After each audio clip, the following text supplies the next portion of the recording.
decklists. We do have the deck list, and we are back, guys. I know that was me speaking this time, but hey, we've got an interesting one for you. Cloutman, his first EXO, he is 5-0 at the moment against Natasha, also EXO. So we thought we'd bring you the very top of the toppest tables. You know what, well done to these two, and especially Cloutman, because he has worked so hard on this deck, and finally it is paying off for him, and I'm very glad for him. Yeah, exactly. So, just to give you a bit of a taster, it is Earth Lightning, Warriors of Darkness, but also with Chaos Arc in there, which is pretty spicy. And then we've got, well, it's only be described as Kirin and a ton of 4-drops.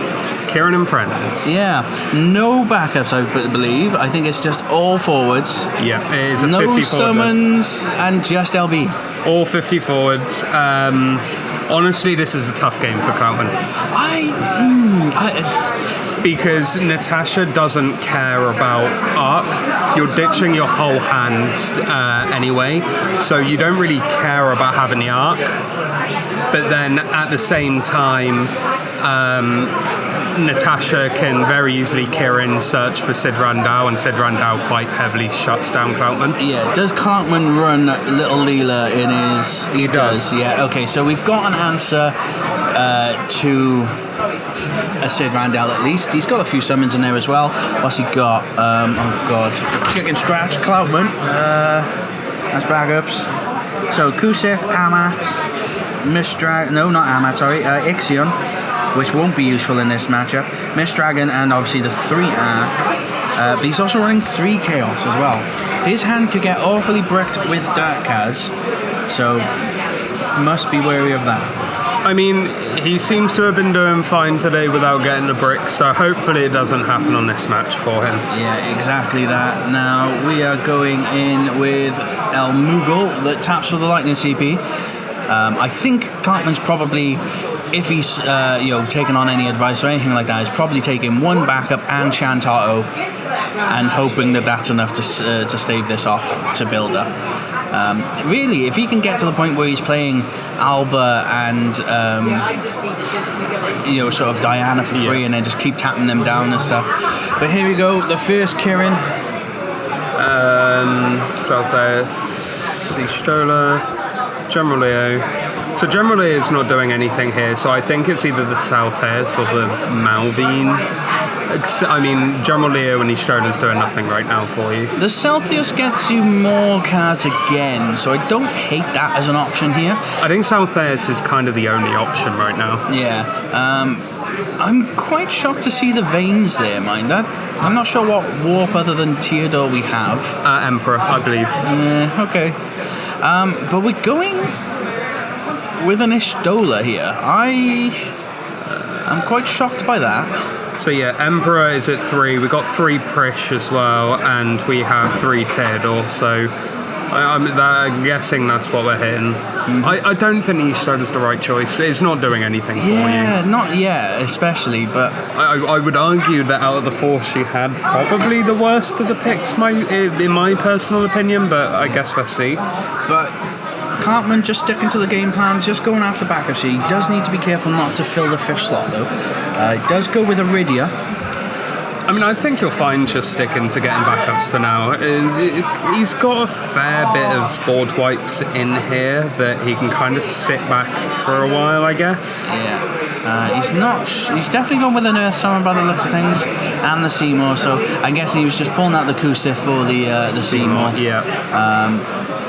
Because if he can get to this 3rd backup this turn, I don't hate it at all, to be fair. Offers the cut. And then we're just gonna... Don't think I'm taking the cut? There we go. I think she's just reading her.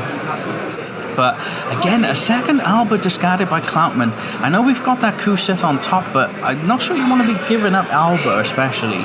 But you also need your Nocts pretty quickly. Again, though, we can expect Natasha to sort of bing quite a lot of her hand and play out 4 drops. To be honest as well, I think you're not... This is the one game, I guess, for Cloutman where he doesn't have to worry about Nuct getting ammied. Because you know that there's no summons in this deck. Nothing's going to stop Nuct when it comes down. Yeah. So you're absolutely fine whacking that down. And to be honest, with Nuct's S effect, you're even kind of fine grabbing another Nuct or two, I think, off of his search just for the S effect to get rid of the forwards that she's going to be playing. Yeah. Never punishes Cloutman. Obviously, we had the Coup Sith on top, but then we hit the Tyro as well, and Natasha obviously cut him an absolute wilder here. Now we can probably go into the Noct. Yeah, you grab the Noct here. And get physical, definitely correct. Yeah, sorry, that was both me and Taylor thinking that Celsius would be useful. No, it doesn't, 'cause you don't have the cards in the bin. Oh, right. Wow, okay, we are grabbing a Chaos. I don't think that's the right decision. No, I don't either. Unless he's already got the Arc in hand and he's... Yeah. So he's paying 7 right now. So maybe this is kind of like a ploy from Cloutman here. I'm not sure if I'm giving him a bit too much credit, but... Yeah, now... So we go... I only hope for Cloutman's sake that was a bait just to now Shan Toto. I really hope he's got the Toto, because he can't play the four. Please have the Toto, Cloutman. Yeah, he's got it. There we go. Wow. Nice bait, Cloutman. Again, we don't know if we're giving him too much credit on that one, but Shan Toto absolutely dominating that board, because that was going to be tough to come back from if he didn't. And we got one card left in hand. Yeah. Now he's on 4 backups. The Chaos though is now is stuck in hand for the time being. There we go, warping the Emperor. So get back what you can as quickly as you can if you need it. I mean, it's a card that I love. I mean, surely from the Emperor you grab back Sid Randall, right? Because it shuts down to 2 Totos in hand. Oh wow! Wow, this man's a monster. So he was waiting for the opportune time. But he's just gotten rid of his Mist Dragon, I think. I feel like that's a mistake, especially with Emperor and Warp. Yeah, because in theory we could go after that Kirin that's in... the Kirin's gone, sorry, but something in break, like that 4-colour wall, for example. The 4-colour wall, but I think... Oh, wait, no, the Sid Randall's removed. I've got that in my head. Yeah, so obviously the Kirin can get back, but again, there's going to be some pretty nasty stuff in Natasha's bin that we could get back here, so... And I don't think you're too worried if you do sort of have the Mist Dragon effect on yourself, because you're only losing 1 Alba now. You've managed to get 1 back. But I guess next turn, though, we are going to go into that Noct for basically just the 2 cards in hand and probably into the Alba. I hope... And we're just passing. Wow, it's because... there's no backups on this deck, so... Well, Natasha has only got 2 cards in hand, so it's basically play a forward from LB or nothing. So, yeah, she has to take a back seat here. And there's a Noct. Yeah, now again, though, I can't quite see why they've been there. I'm grabbing a Diana, a Glaive, and I'm assuming an Alba or another Noct. I don't hate a Noct, to be honest. But I didn't think because of the S effect. You'll find grabbing Noct. Yeah, but okay, we're just going that way with it. I'm not quite sure that Diana was the right choice. I think I would have preferred to have had the Noct for the S effect, because if forwards come in, you don't then care. No, I think Diana's still good. I'm just wondering if he discarded an Alba again. But again, though, this is a bit too slow for the Emperor, because obviously the Emperor could just wipe your bin already. But no, I like the Diana, because if Natasha decides to go wide, again, the Diana can at least dull these things down. True. I always forget about that part of the effect. Yeah. So we are going to get rid of the bin. So that's an Arc gone from Cloutman's hand. The other Shan Toto. Again, the Mist Dragon going. I probably would have kept hold on that, but... Cloutman, although 2-0 down damage-wise, is in control. And to be fair, Natasha's been not looking particularly full either. We've only got the 2 veins, a wall. I think he's just signifying the power boost from the Glaive. Yeah, Cloutman... Is it a 1k buff to Warrior Darknesses on Glaive, is it? I think so, yes. There we go. So, yep, the job Warrior Darkness, 1k and Brave. That's going to be real tough to deal with. Especially now, that means, because Diana is even more impactful, because you can play her, attack and still dull things when you need to. And now I don't know what Natasha has as answers here. Oh, we have the Reagan, and to be honest, Reagan in this list could be quite big. Could be, but again, don't forget these things have got Brave on them. So when dulling them once is fine, but you gotta play a lot of forwards for that to come out, and she's only got one in hand now. The problem is, though, we searched the Alba, so if you think Reagan's or anything that Reagan brings out is going to be a problem, the Alba gets played for free to break them anyway. Yeah, now again, looking at her list here, there is nothing in this list that is, I think, gonna stop these. Like Prish is like the only serious amount of removal. Melvian maybe. But for the most part, this list, yes, there's a Sonon in there, but I don't see what comes out of the deck that isn't just board presence at this point. Well, we're going upside down. It's a good few cards. Yeah. Someone's clearly cut the deck wrong. You grab the Sid Randall, right? Because you're worried about the Diana and the Alba's sort of entry effect. I feel like just say no to them. Well, has she removed the 4 cards from Break Zone yet?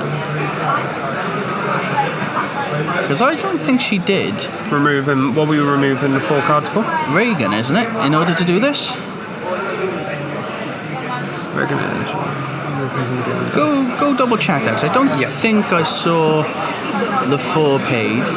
I could be wrong, but just want to double check it. Oh yeah, cool. Cheers, Dale. Taylor, you're all right. That's fine. He's gone. Yeah, just wanted to double check because. Sure. Well, 2 others. Yeah, makes sense. Just wanted to make sure because otherwise. We do get a little bit of a conundrum, but we do get a dull trigger now from the Reagan, and I'm not. Hopefully, we didn't put her off with that. Is it? Yeah. You need to go back up there. Tell them to get the dull trigger from the Reagan. Not that it matters. They're going to reactivate anyway. Don't worry about it. Actually, we know they missed it, but to be honest, Cloutman was just going to have turn anyway, so it's fine. Fish thinks I'm a bloody Jack in a box. Mate, you sit on the outside. I do the system stuff. I send people to do my bidding. So here we go. What are we getting? Chaos now. No entry effect though. It doesn't matter though. It doesn't trigger the entry. You. So yeah, we'll break this, but you don't get to get a forward out of this. I think that's fine though, because you need to get rid of that Sid Randall, right? Yeah, I mean, at the very least, you're going to break it. You will make Natasha discard her last card in hand. And not only that, now you've got the opportunity to play the Alba and then get another break anyway. Yeah. So I think you're fine with not getting the forward off of from Chaos. No, you don't. I think this is what Gareth is there by the looks of things. You don't get the forward. The Chaos entry does not trigger, so it does not go on the stack. But again, I don't necessarily hate this because Ark will at least deal with that threat. And I guess you have absolutely right. Obviously, we'll have the Alba potentially in hand. Because surely right now you Alba the Reagan just to stop the constant dulling. Discard that card, please, Natasha. Go tell her. Yeah, go tell her. She's not discarding it. Oh, there we go. It's done. Mate. This is what you get for streaming. Hey, if this happens again, I'm going up there and saying that you need to start resolving these effects a little bit faster. But we played the Alba for free. Diana. Sorry, Diana. No, sorry. We played the Diana off of tap. We're playing the Alba for free. I would have probably... No, I think you're fine with... Yeah, I would have broken the Reagan over the Emperor, personally, because the Emperor's done its job now. Reagan will still carry on dulling things. Yeah, exactly. So that was definitely an interesting choice by Cloutman there. But again, these guys do all have haste, so... I think there is another reason maybe why you don't break the Reagan is because Emperor, realistically, you want to warp, so that's going to take 2 turns. Whereas the Reagan, you have the chance for them to play another 4 cost off of the Reagan again. Yeah, and I suppose as well, you've got the dull effect from Diana's as well, so if you're going to lose something to dull, you just dull something in response, right? Yep. So it's not terrible. And I know I haven't welcomed you, but thanks for joining us, Dale. I don't know why you're not here playing, you lazy bum. But good to see you watching. To be honest, I think at this point, with 2 cards in hand for Natasha and Cloutman having a board this big, I don't realistically see a opening for Natasha to really come back from this at this point. No, I don't either. Like, she does have Cloud LB, but if she clearly didn't have the CP for it, which is unfortunate because you could really do with killing this Diana. So Cloutman's come up with some interesting decks in the past, and we've played quite a bit online together. This might be the first deck that I go away and go, I might build this myself. I still think the Chaos Arc is a bit much. It's already a very expensive deck, but I think the Noct might carry it through just because you're getting all these things for free. Yep. And there he is, the visage again, the bearded beaut, Mr. Dan Harben. And I think do it again, I missed it. Now he's trying to tempt us into the toilets with him. What a man. Anyway, as was said and done, Cloutman taking the win, undefeated XO going into Top Cut. What a day for James Cloutman. He has impressed me, to say the least, today. Well, I mean, that game was over pretty quickly. We have got time for an interview. So, guys, we will be back and we will get Cloutman on, who I'm sure will be both loud and happy. And here he is, an official, undefeated XO after 6 rounds, James Cloutman. First time for everything. I think that is the very first time I've ever gone XO in a tournament and Top Cut. I think this is, not just the first, but everyone of our locals is bowled over with the, even Ben giving the good thumbs up. Nice! So Ben just telling us he's Top Cut. And let's not take away from Cloutman's moment. This is Cloutman's moment. I'm playing a good deck. XO, let's focus on this one. Just this one. Mate, Noct and Chaos Arc in a deck. Yep. Is it not too expensive? Like, how have you made this work? So it depends on the matchup. So if I'm going against things with multiple elements, so the forward-only list, anything Knights 3 elements or more, I'm mainly playing Chaos. Because that's doing more work. It's at that point 5 cost or less. It's doing a lot of work, and Arc is just recursion. Get rid of your hand. But on certain matchups, that game with all the Warriors of Darkness out, I needed them. But in other games, so certain matchups like if it's a mono deck or just a dual element deck, that's when Napt and the Warriors of Darkness are really good. So it's essentially 2 different decks mashed together because they work well enough together. Now, obviously, it does colour fix as well nicely. Like, obviously, we did see there. I know there was a bit of conversation. I guess you were trying to check whether Chaos would get its effect after the Randall. Obviously, it didn't, but still, I think we quite liked the play of obviously still arcing the Randall because we knew you had the Alba, we knew the Diana, and I know you played the Diana for sort of hard cast. But that Alba was crucial. And at one point you discarded 2 and we were just like, oh no, is he going to get those back? But clearly Kusith off the top. And then Kusith the one back. And I think I discarded that to play the Nact. Yeah. So, which was nice. Is there, I know you've obviously, I've played you against this and only just pipped it out. We had a really close one. Have you made any changes since then to the deck? The last time we played was that Newport, wasn't it? Yes. I didn't have Chaos Arc in the deck at that point. Very true. Okay, yeah. I didn't have Chaos Arc. I've got 1 copy of 5 cost Nact in the deck. I had 2. I've dropped 1 out for a copy of Suzuhiza. Okay. Which I think I only played in game 5 today. It's just there in case I'm low on cards and need a draw, and I know the opponent's going to play a backup. I guess where you're so CP heavy as well, having an extra draw. I need the extra draw. But the other changes is the backup line slightly changed. So last time me and you played, I think. I don't think I've played your Warriors Darkness deck, have I? I'm not too sure actually. Yeah, I don't think I have. The last 5 weeks are a blur at this point. To, but unfortunately Fish roped me into this job today. Did you want to play? You want to go back out there and play? You do. As long as I get automatic top cut, sure. But no, the backup line originally was Delusionary Warlock, Lady Antiquity, but I'm not playing Xeth, I'm only playing Neo Xeth. And then where I've gone more into the Chaos Arc, the Viridian Seymour makes so much more sense. I was originally playing Man in Black anyway for Recursion on Mistdragon and Kusith, occasionally Ixion, that's what Lightning and the LB's for. But where I went more summon heavy with the Arc, I'm sort of going Rydia Seymour. Yeah, it puts my backup line to 2 5 costs. But the rest of them, apart from Toto, are 2 cost, or I think they're all 2 cost bar 1, which is a 4 cost. So my backup lines are relatively cheap in comparison to my forward line. So you can ramp up quite quickly, so that it feels less... So turn 1 is normally play a 2 cost backup, either Emperor Gestell, which is great for discarding an early arc if I've seen it, and getting a good non-dark card back.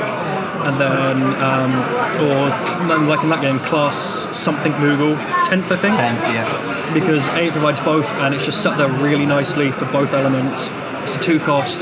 Occasionally I will hit a Kolka, because there is a 1-off Kolka in that deck that I had when I had, still in there from when I had Vossler in the deck to search it. I just haven't taken it out and replaced it, and I opened that twice today and it's done well.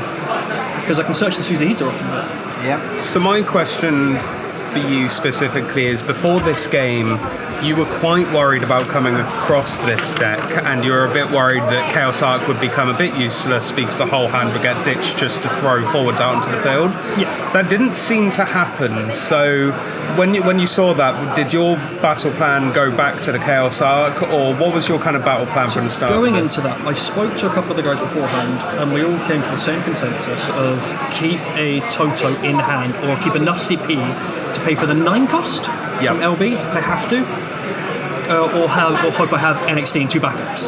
Keep a board wipe in hand, and the rest just play it. Yeah. Depending on what I'm seeing and pull across from me, depends on if I go Chaos Arc in that matchup or if I go Warriors of Darkness. Yes. But looking at it, after I Toto'd, I was sat there with 2 arcs in hand. I was sat there with 2 arcs in hand, So and a Chaos. Before you Toto'd, you grabbed off of the Tyro EX the Chaos. Is that because you had the 2 arcs? I had the 2 arcs in that hand. makes sense then. So I grabbed Chaos because I had 2 arcs. So we were also debating whether it was also a bit of a sort of bait for the Shantoto as well. Yeah, make a play out more, make a potentially play a Sid, which you did. Because you grab the Chaos, you're then worried about the arc, so they ditch the forwards, and then that baits it so that you can wipe those all with Shantoto. Was that an actual game plan, or was that just kind of like No, I don't. The only thing I planned ahead in that game was keep a Toto early. Keep a board up early. The rest of it is see what I draw and see how it plays. If against certain decks I have a plan, like 4 colour, if I find Chaos and Arc, keep them in my bloody hand. But apart from that, no, it was just see as it comes. What if I top deck into something good, I top deck into it. Or if I have to, like with the Tyro, I search Chaos. With the Tyro played, I search Nat. Yeah, I've got an 11 cost and a 9 cost in hand, but at that point I can go into either of them. Yes. But the second I saw the Randall, I went, no, I have to get rid of that. I can't do So that was your main concern, wasn't it? Randall is my main concern. I have only entry abilities, essentially. The only ones that I know of in my deck, off the top of my head, that aren't entry ability, apart from Suzuhiza, is Diana's Dull and Nat's S effect. Everything else is entry. Yeah, we were shocked at one point because obviously you did play the Nat. You could have potentially gotten the S effect as well, but you just went for the Diana and an Alba. Diana, Alba, and Glaive. Sure, I had the Glaive as well. Because I think you already had an Alba in hand, but we weren't sure if you discarded it to play the Nat. I think I discarded it to play the Nat. Sure. But the other cards in hand at the time were Chaos, Arc, Second Arc, and a Mist Dragon. So I wanted to keep the Mist Dragon around just as an in-case card. And then I went with the Nat, got the 3 of them, and just... I was debating hard casting the Glaive instead of playing it for free. And then I sat there and thought, no, there's no target for me to hit with Alba. I don't want to draw because I've got too many cards in hand. Sod it, I'm just going to play the Glaive. I'm just going to play the Glaive for free and see what happens next turn. Yeah, I mean, again, it could have been dangerous because obviously you had the Emperor on warp, and it entering could have lost your potential couple of cards you might need. But to be honest, mate, I don't think we can fault you for that one. Like, you played it almost to perfection. And again, you're XO. So. I don't know what to do. I don't know how to feel. Well, mate, we'll let you go. Have a bit of a break now. Have a breather. We're gonna, guys. Top cut. Yeah, exactly. Top cut. So it's going to be a best of 3 top 8. So yeah, guys, we will be taking a short half hour, maybe hour break. We're not quite sure. just so we can let people wind down, get the top cut ready, and then we will be back with you with that. So just quickly to answer that last question from the streamer, from the viewer as well, I don't believe there's any mono water in the room today. yes, is there? there is. Oh, is there one? Yeah, Reese is playing mono water. Reese, who came 5-1, is playing mono water. His only loss, as far as I'm aware, is to Tasha. Yeah. So in that case, you may see a mono water in top cut later on. Potentially. So guys, as I said, we'll leave it there for now. We will be back with you after a short break. So again, Well done. yeah. I'm going to need the luck, boys. I've never played in a top cut. You don't need luck. You're doing amazingly as it is. See you in a bit, guys.